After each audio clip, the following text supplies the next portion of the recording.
Hi, welcome back to The Scent Advocate. Tonight we're going to talk about fragrances from my collection that are myrrh forward. There are only four, so tonight's video will be a little bit shorter than normal, but I think these are pretty amazing. And stick around till the end because the last one is a fragrance that if you don't yet have it and you want to get a full bottle in this country, you're going to have to wait. That's right, until September. Can you guess what it is? If you are a fan of a particular house, you'll know right away. So I'll save that for last, see if you can guess in the meantime. Let's start out by talking about what myrrh is. So myrrh is a resin from a tree, like a shrubby tree, and it's got, I think, thorns on it or little spikes, and it is native to Western Asia and parts of Africa. Its uses throughout history have been significant.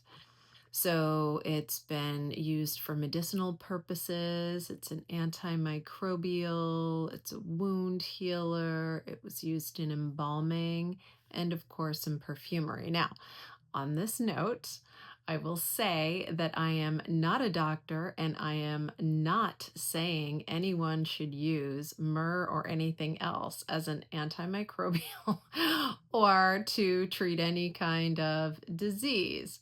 You should see a healthcare provider if you need help. There. However, my research indicates that it has been throughout history used for medicinal purposes in addition to perfumery. The tree that it comes from is called Camophora, and I'm probably mispronouncing that. But again, it is sap from kind of the outer bark area of the tree. The first fragrance I want to talk about that is very myrrh forward and a favorite of mine for sure is Tom Ford's Myrrh Mystere.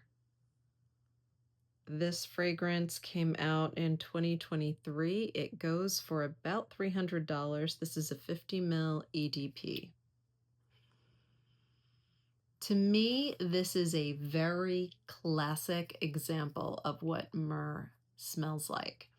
This fragrance has a little bit of that church incense and yet it's not smoky in the same way that church incense is. It's very much what you would imagine the resin itself smells like without having been burnt. And along with the myrrh, we have vanilla, musk, leather, sandalwood, absinthe, and jasmine. Very rich, cool. I know oftentimes when talking about myrrh and other resins that are burned for incense, we talk about a cool temperature associated with them, if you will. I don't usually get that. It doesn't resonate with me because to me, smoky is always warm. I always equate it with warm, never cool. But this, again, is a myrrh that hasn't been burnt. It's myrrh in its solid form, solid resin form, like a little pebble. The nose behind this fragrance, by the way, is Rodrigo Flores Rowe. Really beautiful. This fragrance I blind bought when it first came out because I am a huge fan of myrrh and I knew I was going to love it. And of course, I was not disappointed. There was a lot of buildup around this. As I recall, there hadn't been a ton of new fragrances that Tom Ford had come out with. And when this came out, I think we were all kind of, those of us who are fans of the house, were just kind of hungry for it. And that was definitely the case with me. But I love this. It is wonderful in the cool weather. It's not something I would wear in the summer heat. Definitely unisex. And Myrrh Mystere by Tom Ford. Check it out. Moving on, we have 403 Myrrh Shadow by Bon Parfumeur. This is, let's see, this is a 100 ml 2025 release. It's an extrait, and I think it goes for about $220. This fragrance I sampled for a very short period of time because, again, I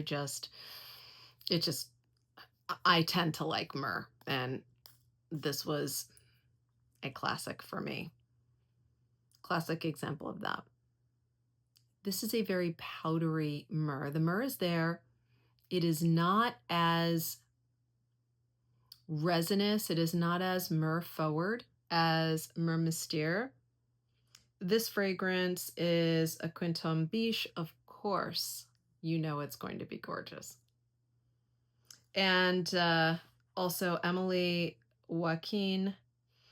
The fragrance has, let's see, it's got white musk, citrus, currant, basil, cinnamon, timur, cypress, myrrh, benzoin, vanilla, patchouli, akagala wood. I would have guessed orris butter or iris in here, probably more orris butter. And I'm looking and I don't see it among the notes. Have you tried this? What do you think? I think the cinnamon is really muted. The benzoin melds beautifully with the myrrh. I think that's a lovely, deeply rich combination. But yeah, I'm getting a strong powder out of this. And I feel like perhaps the notes listed as I saw them neglected to mention that very prominent feature. Let me know in the comments if you pick up on that too with Myrrh Shadow by Bon Parfumeur. Gorgeous stuff. This is, by the way, a unisex leaning feminine. I think this is great in the fall, winter, spring, but I wouldn't wear this in the heat of the summer. But if you were going to wear a Myrrh fragrance in the heat of the summer, this might be it because it's got that powdery accord. Gorgeous stuff. All right, moving on. We've got, let's see. Oh, yes. The Legacy of Petra by Penhaligons. So Penhaligons put out a number of fragrances that, like in this, and they have themes. And this one was, I think, some kind of traveling theme. And so there was Constantinople, there was Babylon, there were Cairo, lots of focus on North Africa, Middle Eastern type fragrances, you know, that spicy, resinous, really beautiful kind of array of notes. This fragrance in particular is stunning. It's fennel forward. So it's fennel, bergamot, green tea, myrrh, licorice, olibanum, rosemary, benzoin, vanilla, and wood. So you definitely get the fennel, the licorice, the rosemary. The myrrh is there, but it's offset by that green tea that kind of lifts it up and lightens it a bit, makes it less dense, and the vanilla really sets it off and makes it more Western, more of an easy wear, right? Not everyone's into those heavy herbals like fennel. I am. I didn't used to be. I used to really hate fennel or anise or anything like that, licorice, and I still to eat it really has to be like a biscotti or something for my coffee, but to sit around and eat, like we call it finocchio. It's a fennel plant. I'm Sicilian. Sicilian people, you know, will sometimes eat it after a heavy meal as a digestive. I won't eat that. Maybe I'll try it again. It just hasn't been my thing. So anyway, in perfume, I love it, but to consume it, it depends. So the vanilla, yeah, the vanilla really it takes the edge off that very anise, strong anise accord here. So this is a 2022 release. It goes for about $230, but it does look like it's hard to find now. I'm not sure. Do you know anything about what's going on with that? Because everything I've researched indicates that it appears to be um, in limited quantity, limited supply at least. Let's see. The nose behind this is Natalie Graciaceto, and I cannot recommend this highly enough. This is beautiful. Beautiful for spring. It's unisex, leaning feminine, and oh, it's lovely. It is just uplifting, blooming, beautiful, but you have to like funnel in your fragrance. If you don't, make sure you test this heavily first. So this is Legacy of Petra by Penhaligons. All right. The next selection is Byredo's Slow Dance. Oh, I love this one. This is an EDP. It goes for about $230, 2019 release, and it is 50 ml. I think it's 50 ml. Yes. This is Jerome Epinay. My goodness, another masterpiece. This is a Papanax, Cognac, Myrrh, Labdanum, Violet, Geranium, Vanilla, Patchouli, and Incense. Fell in love with this one the first time I tried it as well, and for good reason.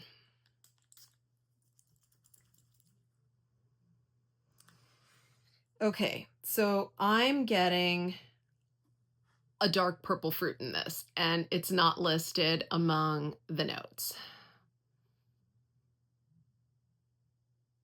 There's a grape jam or a almost like a port wine minus that alcohol. So if you were to imagine what a very thick fortified wine would smell like without, and the alcohol accord in port is in a ruby port, of course, is not that strong, but it's there. So if you were to take that away, that's prominent in here. Some might think currant, and I wouldn't disagree with that. Even some blackberry in here. Lovely, lovely, lovely stuff. Very comforting, warming. Yeah, like a slow dance. I could definitely see why this was named slow dance. You're close. You imagine like a slow tango. Not that I could tango if my life depended on it, but I can dream. Gorgeous stuff. Okay.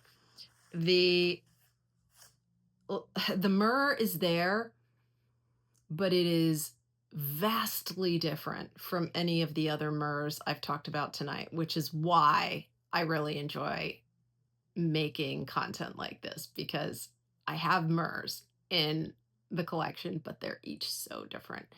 And this is just wildly different from the others. The myrrh is not a smoky myrrh. Again, it's going to be like in the hard resin form, what that would smell like. And they're very complementary, very non-linear. This is a culmination of many strong, beautiful fragrances. The violet is there, setting it off, giving it a little bit of that powdery cosmetic lift. The incense, I'm not getting it. Not at all. The cognac, not getting it. Maybe that's what's intended by that kind of port wine note that I'm getting. The dark fruit, maybe, but I'm not getting a cognac. I'm not getting geranium either. It's a dark fruit. Like I said, meets Myrrh, meets Violet. Gorgeous stuff. Slow Dance by Byredo. Are you ready for the last selection? The one that you will have to wait to get if you don't currently own a full bottle, if you're in the US. 1, 2, 3. It is Myrrh 55 by Labo. This is the Shanghai City exclusive. I got this last September, which is when Labo has, historically at least, sold city exclusives in its boutiques everywhere. For the most part. I'm sure there are exceptions. But you don't actually have to travel to Shanghai to get it in the month of September because you can get it elsewhere. Right now, my understanding is if you want this stuff, you gotta buy it on the secondary market or the gray market. I can't even imagine getting it on the gray market, actually. So it would have to be like on a secondary market somewhere, or you'd have to go to Shanghai.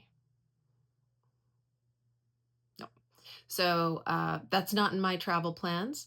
It wasn't last year when I bought this. I did wait to get it until it was in stock at my favorite place to shop for fragrances, The Win in Las Vegas at the Le Labo boutique, and had a wonderful shopping experience, of course. This fragrance is, let's see, where are we?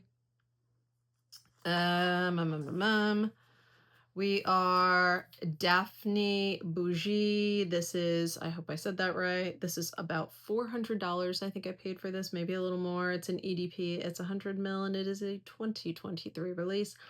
The notes are jasmine, myrrh, patchouli, ambergris, oud, and musk. Exquisite stuff. This was my scent of the day before yesterday, I think. Definitely one day this week. Okay. Boy. Again, it's a cool resinous myrrh, but in its hard, unburned form. Not smoky. The jasmine is there. So if you don't like jasmine, this may be a problem. Now, I'm not a floral girl, but in this fragrance, it works. So the jasmine presents in the exact way you would smell it in nature in the South Pacific. So the jasmine growing kind of wild or planted at resorts. I mean, I guess I don't know for sure if the jasmine I smelled when I was there was actually wild or deliberate, but it had a smell, that rich, heavy, white floral, almost waxy, but not yellow, white. Almost gardenia-like, that very heavy perfume. That's what you get for this presentation of the jasmine. And it is tempered by the warmth of the myrrh, the oud, and the ambergris gives it just a hint of like a piquant something. It just tempers that heavy floral ever so slightly. I'm not really getting patchouli, musk, not really. But that beautiful myrrh meets oud meets jasmine is there. And it's one of the few florals that work on me, and this is a stunner. And something unlike any other expression of myrrh I've experienced. It is Myrrh 55, Shanghai City exclusive by Labo. Okay, so what did you think of tonight's video and the lineup of these myrrh fragrances? Are you a fan of any of them? Do you hate them? What do you think? I wanted to stay away from the myrrhs that I have in my collection that everybody knows. Now, some of these are pretty popular, right? Like Myrrh Mystere. But the others I thought were kind of interesting. I guess you would have known about Le Labo too. But the others are really interesting and not necessarily front of mind for everyone. And if you've been following me, you know that I really enjoy introducing fragrances that don't get as much attention as I think they should get. And I love them enough to buy full bottles, and I wear my fragrance constantly. So I'd like to share those experiences with you.